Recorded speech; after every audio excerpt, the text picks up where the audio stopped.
Let's cross over live to Washington, where our correspondent Janelle Dumalaon is standing by for us. What's the ruling going to mean, Janelle? Ben, this is clearly a big blow to a key centerpiece policy of the Trump administration.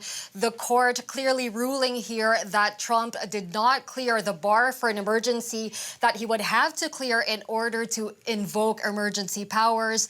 The court ruling that trade deficits do not constitute an emergency, and as such, the tariffs are not legally enforceable, or the bulk of these tariffs are not legally enforceable. Because here's a caveat: the tariffs affected by the ruling are the tariffs with which Trump used this Emergency Powers Act in order to invoke them. So what are those tariffs? Those tariffs are the 30% tariffs that Trump has imposed on Chinese goods, the 25% tariff on some of the goods from Mexico and Canada, as well as this 10% universal baseline tariff that he imposed on most of the U.S.'s trading partners.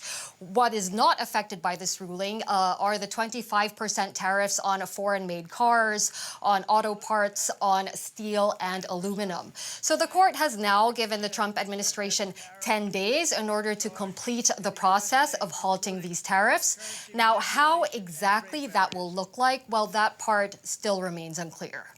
And those tariffs are so key to the deals Trump is trying to get from various countries. So what's next, Janelle?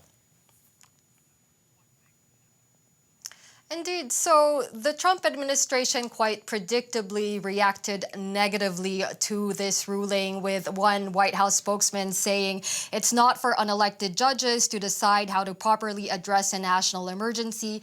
As you said, the Justice Department is already looking into an appeal of this ruling. As such, this could go all the way to the Supreme Court.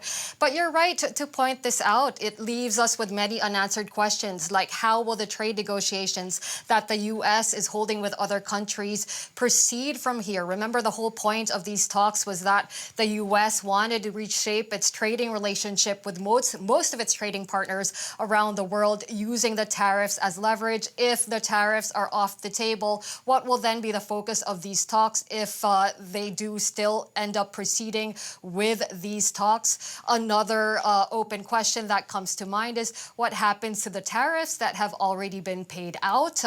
Is there a way for the affected parties to recover those costs? So this ruling does lend a bit of legal clarity to this tariff question, but I think there is still plenty of uncertainty ahead for consumers, business owners, the U.S.'s trading partners, although I think many of them will think of this as a step in the right direction. That breaking news there from Janelle Dumalaon in Washington.